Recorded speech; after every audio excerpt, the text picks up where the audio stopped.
right, ladies and gentlemen, are you ready? I don't think so. One more time, are you ready? I give to you your anime voice actors roundtable. Not really. Blocking, where? Testing, testing, mine's on. Hello, hello. This is cool. Is yours on? Are you on at the end? Are you on at the end? You need volume. Check your little switch from your back. Hello. Oh. There you are. Hello. Hello. There we are. Oh my goodness. Hi. We're all amplified now. No, I need a martini. I know, right? We're all just Adler? hanging out. What? The mask. Just settle for water for now? Water's perfect. Sure, it's water. Oh, That's what water that would be is. great. It's water. It's not actually water. It's our secret. Secret acting. Now they're gonna be like, wow, when did they start putting All the voice actors do that. That's why they're so good. That's the secret. It's vodka. That would be gross. That'd be awful. That's all vodka. It's really horrible to think about. Yeah. Sorry. So, Are we just doing introduce ourselves? Introduce ourselves to you, and then I guess we'll just do a Open up to Q&A questions. format and yeah, sounds have an open discussion, folks. I like your plan, David. Yes. a good plan. I'm on top of things here. Well, my name is David Vincent. For those of you who don't know, thank you very much. You're all night. I voice a character, one of the ones that you'll probably recognize is a character named Grimjow Jaggerjack. Grind Pantera! And show Code Geass, I do a character Lee Shinke. And then there's another series that I don't know, it didn't get a lot of play, but it's really one of my favorite series, one of my favorite characters that I got to play, and it's Vaughn from Gun Sword. Yeah! Glad that some of you guys got to see it. And then I'll wrap it up real quick. I do a lot of video game voices as well. You may know me as Martial Law from Tekken. And who's the other? Oh, T-Hawk from Street Fighter. And of course, and Richard from Tales of Graces, and then finally Chester Barklight, and then Gene Kisaragi and Hakumen from the Blaze Blue series. So, happy to be here, guys. Looking forward to having a conversation with you. Yay. Hi, I'm Stephanie Young, and some of the characters I voice are Nico, Robin, and One Piece. Of course, Claire Bear, Claire and Claymore. And of course, Olivier Armstrong and Phil Arachne and Soul Leader, and we have some Soul Leader fans here. So, and actually have a newer game that's coming out, Borderlands 2. Yeah.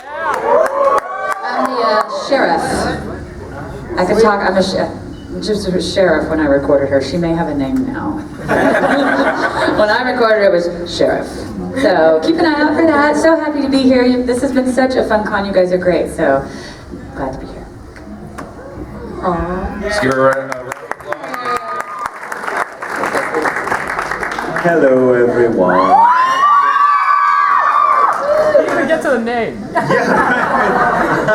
I'm Brittany Karbowski.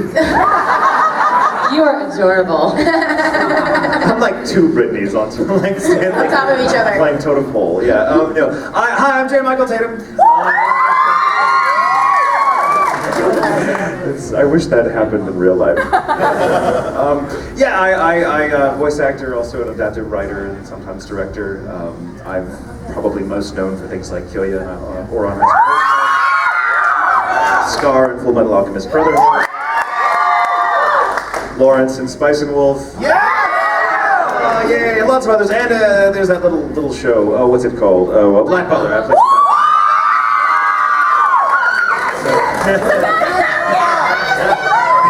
and can I just say, it's Sunday. All of you should be so much more tired than you seem to be. True that. Thank you. This energy is awesome. I'm really excited to be here. So thank you. You guys rock. And the lovely lady to my left. Hello, my name is Brittany Karbowski. And I guess here you guys probably know me best as Black Star and Soul Eater. And I play Pride in Full Metal Alchemist Brotherhood. And Yuri and Angel Beats and Heaven's Lost Property. And yeah, we got HK and all kinds of fun stuff. So yay! I'm very happy to be here. Well, that's all the time we have. Thanks for joining us. I would just like to say kudos to the con for this lovely, loungy, couchy area. Oh, really? I know. I feel like James Lipton should be sitting between us asking us some really, really tough questions. What's your favorite curse word? This is pretty swell. So, On the thank Today you. I feel like it's very today's show. Right, oh, today. So do we just want to take questions, like have them raise their hands and we'll each take Yeah. turns picking on whoever? Yeah, sure. So rule of thumb, guys, this is a Q&A, so you do have to provide the Q so that we can provide you the A. Yes. And make sure that you That would be answer. speak up when you ask the Yes. question so that everybody can hear. And we're always flattered by your questions, especially the really, really thoughtful ones, but if you can, please try to make sure that they're questions that all of us can answer at once, Yes. right? So that we all can still love each other when this is done. So yes, who's first to go? I see a hand up over there in the back. Yes, the woman in the glasses. My question. Hi. Hi. That was my partner, Amy. Oh, is that who that Caitlin. is? Oh my Yes. God. Oh, Amy. I was terrified of the win, lose, or draw, and you rocked And it. they totally won, by the way. That's because we mind melded. Mind melted. My question is, if somebody were to make a movie about your life, who would you want to play you? It can be anybody in the world, and it doesn't matter what their age is, and it doesn't matter if they're still alive or if they're dead. I mean, That's or great. Never been questioned. That is a That's a good damn question. good question. See, isn't she awesome? You're the question She's just master. awesome. I'm going to talk about you at another con when someone says, what's the most interesting question you've had? And you guys can try to top her, but I don't know, that's pretty good. You are now officially a con anecdote. Who wants to start? I'll start. You want to start? You want to start? Go after you. Go after you. Go after you. We're Canadians, and you can go. No, you go. No, you go. Both of you at the same time. At Go. the same time. Go ahead, Brett. Okay, Natalie Portman. Oh, I see. My Definitely. favorite. I'd like her to play me. That would be nice. I would say, and I don't know if you guys know who this is. His name is Billy Zane. Yeah. I mean, he's got the right haircut, number one. But the guy's an awesome actor. I've always been a fan of his work. He's a great actor. So I would love to have Billy Zane play me. I'm gonna go really. Okay. Well, first of all, I'm an actor. I want to play that part. But assuming I'm unavailable, or this is after I'm gone, and we can pick anybody, alive or dead, I have to go with probably my hero then. I would like a young Orson Welles to play. Yeah, that's Orson Welles. Aww. Everyone's like, oh, he's dead. Oh, he's dead. That's so cute. Tatum, who is the blonde in Vertigo? Not Tippi Hedren? No. Not Tippi? Not Tippi Hedren? No. Vertigo, the blonde. Vertigo. Anyone here seen I'm Vertigo? blanking on her name. I know you like her name. Oh, what the? Who? Kim Novak. That's the one. That's. Thank you. Thank you. Ouch. You may not know who she is, and if you haven't been watching your Hitchcock films, I think we would all agree you need to start. You're Do in for a that. treat. But if we were to go back, I love Kim Novak, and if we were to go to current, then probably Kate Winslet. I would love to have her. She's great. She is cool. Thank you for She's a very, alright. very Great good and thoughtful question. question. That's a good way to start it. Very good. Who's got another one? Another guy was like, Do you want to pick? yeah, just because you're like, I have a question for Brittany. I want to ask her, like, for the next, like, 2, 3, or 4 questions, can you only, like, talk in Black Star's voice? I have to record a lot of hours when I go home, and my voice is already going out. I'm sorry. I can't do it. He's tough on the voice. I'm sure you can imagine. I still love you guys, though. I'm sorry. I feel bad now. No, we still love you. They want to hear the other things you record, so I'm sure you all support Brittany, right? Yeah, I want to make more anime, y'all. It's so I can make more anime. Why don't we go with the gentleman with the hat on right here? That's a good wagon hat. Alright, how Heath Ledger had to dig really deep, down inside to become the Joker. For each one of you, what character did you have to dig really deep to kind of like sync with that, character's bio to really project what you want? I love you people. These are awesome questions. These are very These are thought-provoking. really awesome questions. I can start us off. I have a ready answer. It's unfortunately a show I cannot talk about yet, but I'm and it sucks not being able to talk about it because it's absolutely one of those shows that I had a chance to work on, and when it was done, I just was awash in this feeling that I will never, ever, ever in my life have a chance to work on something as awesome as this is. And that sounds like I'm just totally speaking, like, oh, blah, blah, blah. The show did things to me.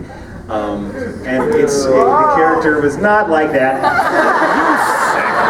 So some days it may feel like that. Oh wow, that wasn't even a reference anybody recognized.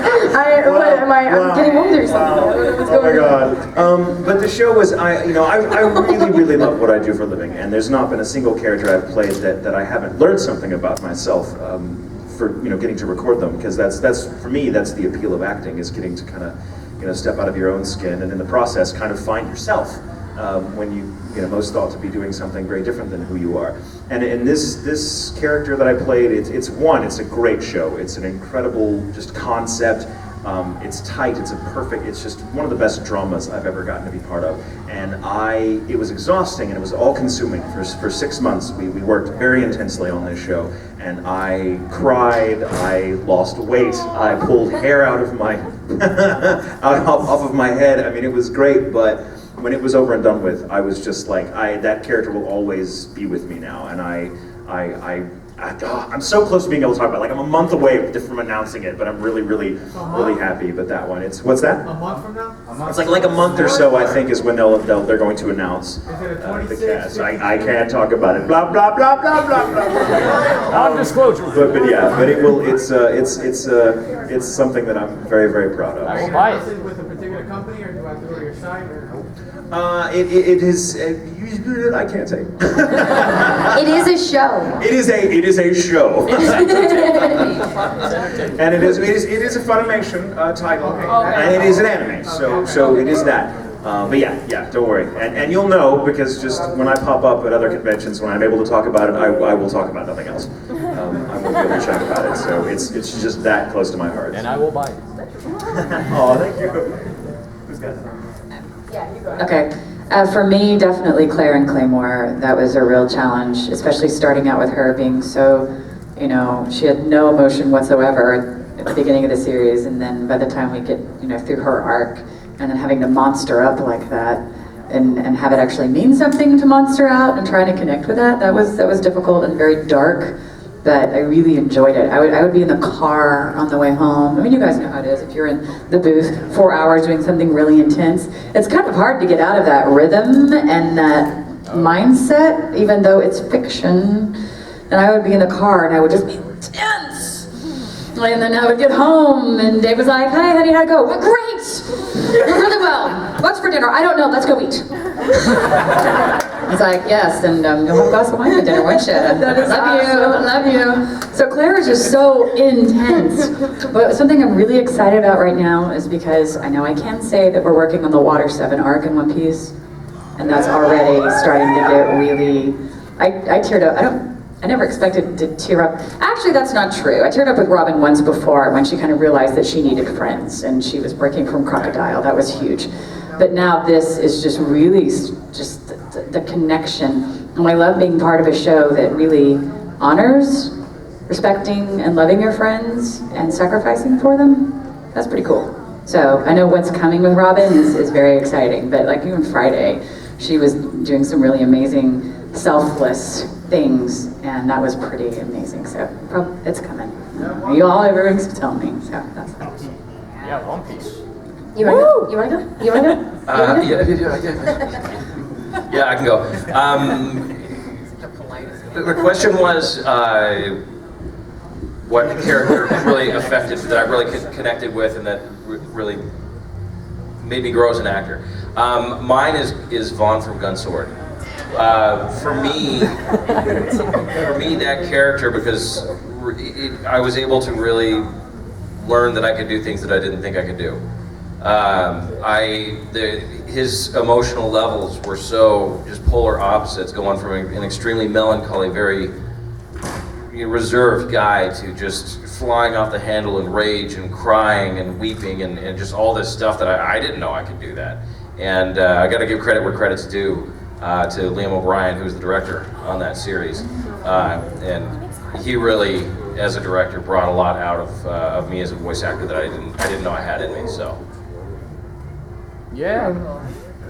I guess that I would say that I have never done a show without putting a little bit of myself into it, and so I always love any character that you get, because it's part of you, and it's part of you for that amount of time while you're working on it, and you do, get the acting from your actual emotions and heart and stuff, and so no matter what, you're gonna feel that way about your part. But there are some that are more pivotal than others. But there's a lot of female characters. I would say that Black Star has to be pivotal just because he was my first boy character, and I didn't at all ever expect to be casted as a boy. And it was just attached to the sides, and we just thought it would be funny to do it. And honestly, because I've just had played boys, I've been playing girl characters for 6 years, and I've never played a boy, never tried.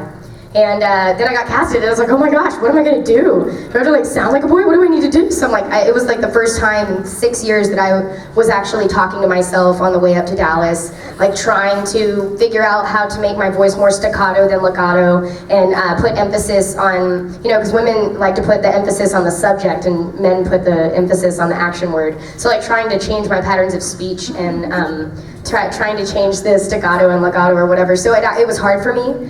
And it also was one of them that I had never before had, I guess, fan haters before until that character, and then people were like, you're a girl, and I'm like, I love it.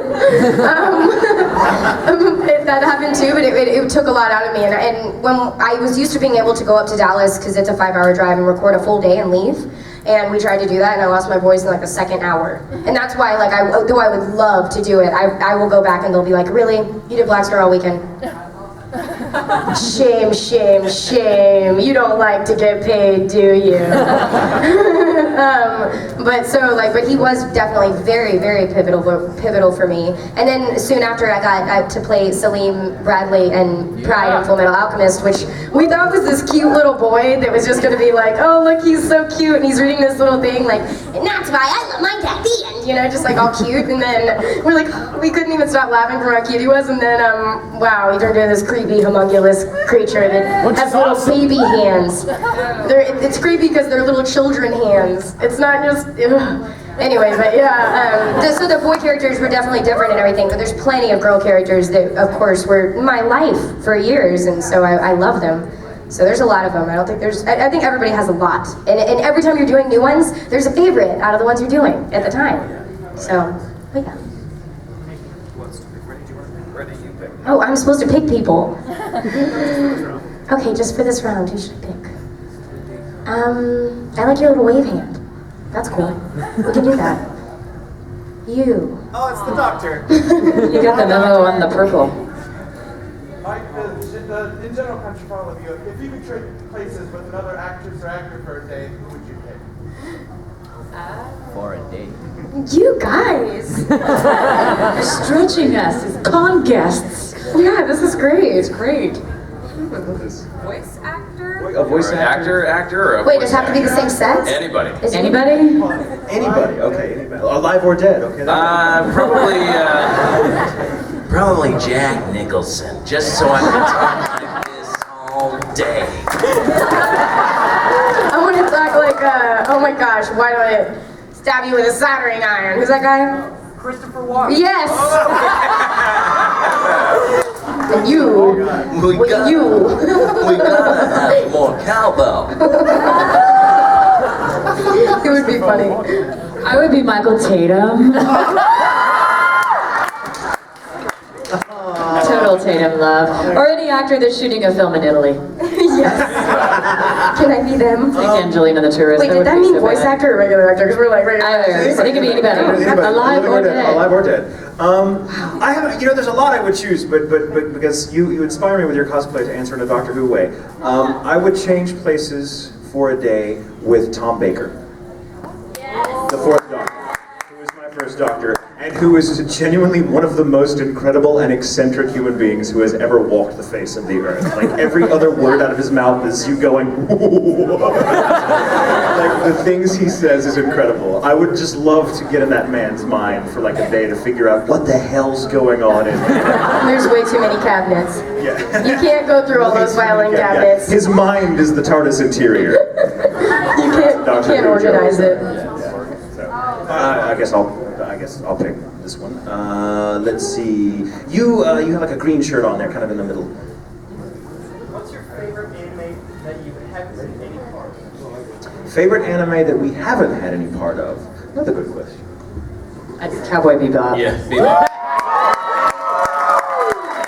Bebop. Yeah, that's my answer.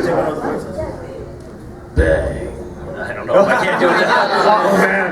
Oh, that was pretty good. That's pretty good. I would also like to be in housing, and particularly I would be, God, I'm tired, what's his name? Not Christensen. Crispin. Sorry. Oh, Crispin. Tired, yeah. Crispin I would be Crispin Freeman. I would voice the Crispin Freeman. What? Yes, Crispin Freeman. He's cute. What do you want? I'm not made of stone. Wait, is this an anime? Yeah, an anime that Anime. you You haven't that you really You love. haven't been in. That you haven't been in. You're like, you have to think of one you haven't been in. No, there's a lot that I haven't been in. I'm just trying to think of my. But there's some that I was like bit parts in, but I wanted to be like a big character because that would be cool. Like Shin Chan. I love Shin Chan. Or Full Metal Alchemist, the original, because I didn't work at Funimation whenever they did it. So I would have liked to audition for it. You know what, I didn't either. And thank God, Brotherhood came. Okay. We weren't there. Let me interject with this story about my right, you experience should. on Full Metal Yeah. Alchemist Brotherhood. Okay, Full Metal Alchemist, I'm a huge fan of the franchise. Huge fan. Well, I mean, I'm a human being, so I would have to be, right? Love that show. It wrapped about 2 years before I got into the business, so I never had a chance to be part of it. However, there was one day, very early days for me as a voice actor, where Mike McFarlane put me on the movie, Conqueror of Shambhala, for like a line. I was like guard A. I was in that day. It was like, you in the booth. I need somebody to go stop, freeze, die. That's all I need. And I could have skipped home that day. I was like, I got to be in Full Metal Alchemist. I have arrived, right? 5-6 years later, Mike McFarlane, who I'm now very close friends with, goes, hey, do you want to play Scar? And I'm like. So, somewhere at Funimation, I know he's kept this, and he threatens to bring it out all the time, is a recording of me doing Scar's first line, or at least his first big one. And the recording goes, foolish alchemists who turn their backs on the ways of God shall be punished. Followed by, I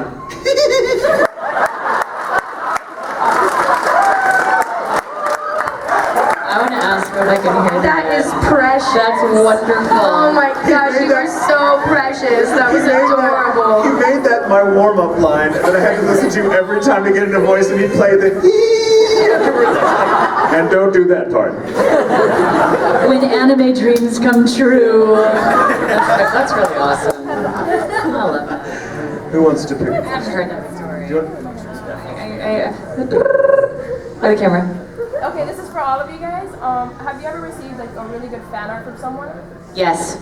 And Yes. What? Like, can you describe it? I've had awesome fan art of characters drawn, which always blows my mind. Because if any of you were in the win, lose, or draw thing, we didn't win because of my drawing skills. I.e. mermaid. Yeah. Whatever that was.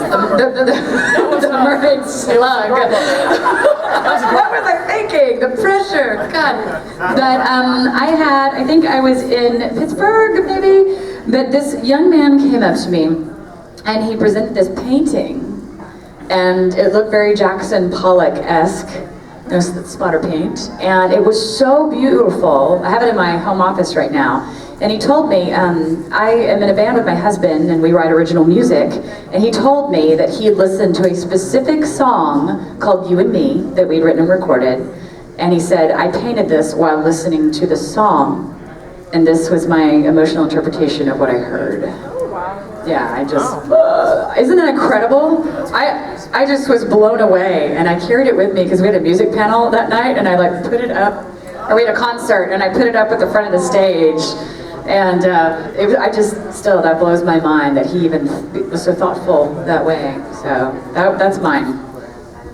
That's amazing, yeah, that's pretty I impressive. still can't believe he did that. That's awesome. Any fan art that is given to me is automatically my favorite, because no, seriously, I can't draw.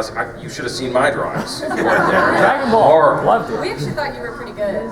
Yeah. You were the best one of the group. Yeah, you were Really. You're just trying. That's still Dragon Ball. Yeah. But at any rate, honestly, I'm genuinely flattered and excited whenever anybody gives me a piece of art that they have made.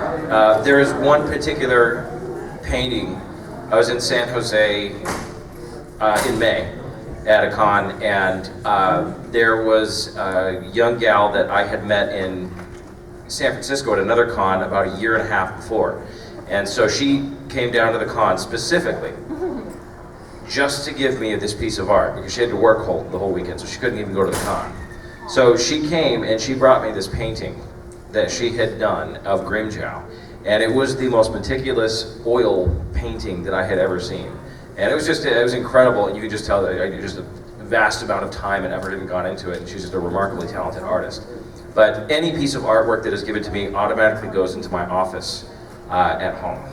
Drives my wife a little crazy, but it's my office. It's so your it goes office. everywhere, yes. It goes everywhere, I love it. I'm with you guys. I'm so completely overwhelmed when people take the time to do something for us. Because I mean, it's amazing when I get some fan art. I got quite a bit of it actually, and I have to make space for it in my house. I don't care. I will build on a new room if we start running out, because I'm putting that stuff out, you know. But I've got some really incredible things, and whenever someone presents me with like a really cool, you know, painting or something they've drawn, I always think to myself, God, what I do is so silly in retrospect. I mean, it's fun and I love it, but I'm just a grown man making silly voices in front of a microphone. You know, I couldn't kick a set of paints down the stairs, and you know, this person has real, you know, amazing talent that I would just kill to have, and it just amazes me that they're gifting it to me. Having said that, however, I think the best gift I've been given was actually a letter. And I get quite a few of those too, and this was fairly recent. I was at a convention, and a transgendered person came through my line and handed me a note and said, if you don't mind, please don't read this while I'm here. It's a long letter, you won't have time anyway. Very, very sweet, very, very respectful. I signed a couple things for them, and they went on their way. And I read the note later, and essentially the note was that this person had been recently transgendered and was going through a lot of emotional problems because of the flack they were getting from family and friends who did not support them, sadly enough, which is always a shame. And in the note, this person said that you don't know this, but I want to tell you it's important for me, and I'm paraphrasing here. It was actually written much more beautifully than I'm telling you, but they said, when things got really, really hard and I'd considered actually ending things, just committing suicide, one of the things that kept me from it was picturing Kilya and your voice telling me not to do it. Yeah, right? So you better believe that thing is laminated and framed. And I touch it every time before I leave the house now. It's there, it's like my talisman, it's my good See, your charm. silly voices have a big impact. I know, and it just goes to show you, I mean, all of us feel this way about the love you show us, because I mean, we really enjoy what we do. We wouldn't be doing it otherwise. It's not like we, get paid, bukus of money or anything like that. It's fun. But you just never know what you do. Some session you have, like some little 2-hour session you do that you may not think of for a couple of years because it just doesn't come your way again. It completely touches something in a way that you just can't anticipate. And we're all very big on honoring that, because you people are really who makes what we do awesome. you and your talent and you sharing yourselves with us is why we love it so much. So thank you, thank you, thank you. I would say I'm kind of with all you. I don't really have anything that's that good, honestly. But I don't know. All the fan art I've ever gotten, I've kept. I have in a little binder with the little plastic sleeves and stuff. There's only one piece of art I ever didn't keep. It was. You monster! It was a morphed version of me in Black Star, which was kind of. I was very muscular, and I had hair in weird places. And it looked still like me. It was very good artwork. It was kind of scary. But it was awesome and I loved it. I have kept everything I've ever gotten in there. And I actually have a scrapbook version that someone they had made one for the auction. They had one that was kind of messed up, but it was the most amazing thing I've ever seen. Really, wow, I'm not tired. And it's a framed picture, and they did literally every little detail of Black Star's faces with different pieces of scrapbook paper with patterns on it, but the same colors. And so from far away, it looks like Black Star, and you get up close, and it's all these different pieces, and it was beautifully made, and it's really big, and I have it in my house, like up on the wall, because it's in a really nice frame, and all that. I had to get it sent back to me. He was like, "Are you really gonna keep it?" I'm like, "Give it back." No, I'm just kidding. I sound so evil. No, I'm just joking. That's great. That's the lead coming out. We all got purple on here, so there's a gentleman right there with a purple shirt on. Yeah, go ahead.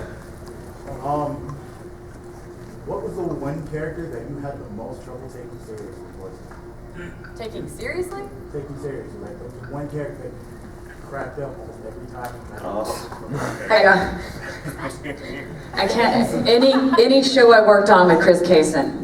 Yeah. How do you do that? Any show with director and amazing voice actor Chris Kaysen. In fact, I've had to go into sessions with him and say, just don't even start. Just don't. And of course, he's the kind of director that will crack a joke while the beeps are going. For those that are new to, we hear the 3 beeps. Wait, talk. That's how it works, right? Well, in the beeps, when you're getting ready to ramp up to make your line fit in those little mouth flappy flaps, he'll have a little quip, something that he throws in, and I'm a person that cannot pull it back together quickly. So if he gets me going, it's done. In fact, show, I didn't have a huge part in Mighty Birdie Decode. I was Netchla, the Pontiff Netchla, and we just Netchla, and we kept cracking jokes, and it took longer. I'm like, man, what's up with Stephanie? Her line count, it's like, it's taking her forever. That was with me and him. When he was directing and I was recording, I could not stop laughing. He's telling me these jokes, and I'm like, and then he's just expecting me to record afterwards, and I'm like, all I can imagine is what you just told me, and it was really graphic. And the pantyhose, and, oh my god. I tell really awful stories in the booth, but only when I love you. It was very awesome. I'm a big believer in trying, let's, this is too easy for you. I need to make this hard for you. You're gonna work for this. So laugh, ha! Yeah, I love it. Yeah, but I learned from Chris Kaysen, you see. Because he does that. Chris Kaysen is like very, very serious, and okay, you're about to say the line, and joke! Like, ah! For me, I'd say the character I've had the most trouble recording, or not trouble, but like it's so hard to keep a straight face. It's France from Italian. It's not just because of the show and what's going on around me. Like, God forbid everyone else is recorded before I come in, because if they're already in there, I mean, it is a laugh riot, and I cannot focus. And I'm like, can you please turn all of these other people off? They're killing me. And Bevins says Japan. I cannot listen to him without cracking up. But every time I would hear, Todd or whatever, but I would crack up at myself. And I know that sounds really egotistical, but because I'm doing this really horrible French accent, which is, by the way, please don't ever any of you think that that's a good French accent. It's not supposed to be. That's not how French people sound. I apologize to anyone who's French or comes from French comes from French ancestry. That's not how they sound. They don't really go, oh.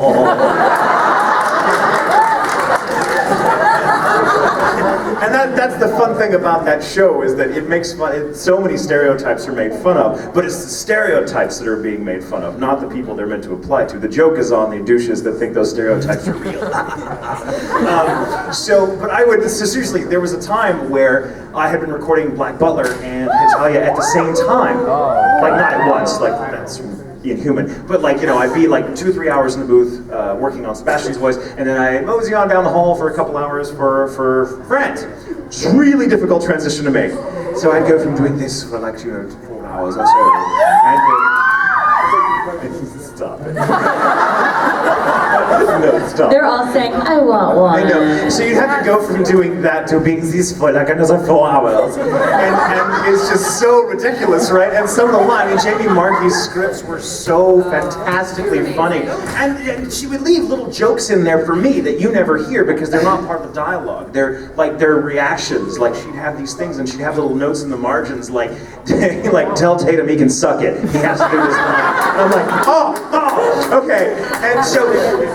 And I lost the accent one day. I've been doing this show for like a year and a half or something, and suddenly I'd been doing Sebastian for so long that I couldn't go into the band. That's not what I meant. I could not find the French accent. It sort of kept coming out like this, and I'm like, this does not work. This is not his ah ha ha ha. No, what is it? Oh my God, I've lost it. And Scott Saker, the director, is like, the hell is wrong with you? You've been doing this for a year and a half. Come on, you can do this. And so I'm like trying to remember, and there just happened to be like a blue Snuggie on the floor that someone had left. I don't know, like some of the voice actresses, I imagine actresses get cold in there, and so they get chilly, and so they left a Snuggie just to have in the booth. And I saw it, and it was blue, and I just had this thing, and I'm like, Scott, I'm gonna put this Snuggie on. I'm getting a sort of Frosty the Snowman magic top hat vibe from this thing. I'm thinking, I need to put this on. So I put it on, and I swear to God, the second I put it on, I'm like, oh, there's the accent. I just had to put the more. And I did the entire session, and every session for France after that with the blue Snuggie. Scott made the blue Snuggie, stay in that booth. And it's really hard to take yourself seriously when you're wearing this stupid thing. And she'll talking like this, and you're like, oh, and like the first thing we recorded when I put it on was one where France is wearing something that looks remarkably like a dress. So I'm like, this is total, like, life imitating art, imitating life, imitating, what the hell? Yeah, method acting. I could not in any way be serious while playing Yamada and Bigata HK. Yes. And the script was wrong, and the writing was wrong, and that was also written by Jamie and Leah. And oh my gosh, first of all, I said totes every 3 seconds, which is an abbreviation of totally, because I am totes. And just the stuff I said, like, it came up with euphemisms for body parts that I've never heard of before, and lots of them in huge abundance, and I'm like, wow, oh my gosh. So we started saying that's what she said so much that we turned it into a buzzer game. Because it was so often, we just had to beat each other. So like, so every time we recorded it, I always go, but yeah, that shows, oh my gosh. It's not actually that bad it's not nudity-wise horrible, it's just wow, the content is, oh my gosh, hilarious. It's really funny. I did a video game called Tales of Graces, and the character Richard is a fantastic character. I didn't have a problem doing Richard. But Richard, for those of you who haven't played the game, is a very noble sounding guy. So he's, and understand, this was a ton of dialogue. So we recorded this video game for over the course of 3 weeks. And so for 3 weeks, it's Asbel. The kingdom will be mine. Okay, and it's just very noble. And then they go into these silly asides, very Japanese thing, but they go into these silly asides, and all of a sudden, Richard turns into a game show host, locally. And so it's, and here he is, Asbel, coming to save the kingdom. And so transferring from like being noble to game show host, they kind of threw me off a little bit, but it was a lot of fun. I had another one come to mind that I have to mention was BB in Glass Fleet. Fantastic show. BB Mozzarella, yeah, she's the one with the big solar system hat and the fabulous couture clothes. I love her. And, the leader that she is, but we came up, Christopher Sabat was directing, fantastic, and he's also hilarious. And we came up with this quasi-Eastern European accent for her, because she lived in space, it didn't matter, but he wanted that sound. And then she was always smoking on this hookah pipe type thing. We're not gonna say what she was smoking, but she smoked it all the time. And then the way we would do the lines is you would have me inhale and keep it. So it'd be like, I know that they are coming, I can't even do it right now. Take another hit, okay. They are coming and they're going to dominate, but I am not concerned because I can trust them and I know everything will be fine. How do you do that for 2 hours? Oh, what a jerk. She just came to mind, but I mean, can you imagine Savitt and Raleigh? Just, oh, that was so much fun. I really love her. That was another great question, by the way. Yeah. Who wants to? We have a good question. Minutes. I think Carbo's next. Oh, I have to pick. Oh my gosh, my voice has gotten 2 registers lower just being here. Oh, do you want some water? I don't like picking. Someone pick for me. I know, I feel bad. Someone's pointing to someone there in the back. There's you, sir, with Yes. you've got like a wristband on. Have you ever been hungover at one of these things, and how'd you deal with that? I'm sorry, could you repeat the Not. I question? don't drink alcohol. First of all, Don't drink and con. I'm 20. I'm just joking. No, seriously, I missed it. She's 15. He asked if we've ever been hungover going into a session, and if we have been, how do we handle it? Trash can, microphone, trash can, microphone, trash can, microphone. I have the flu. Trash can, microphone. I'm just kidding. Nice. I have never done that. Ever.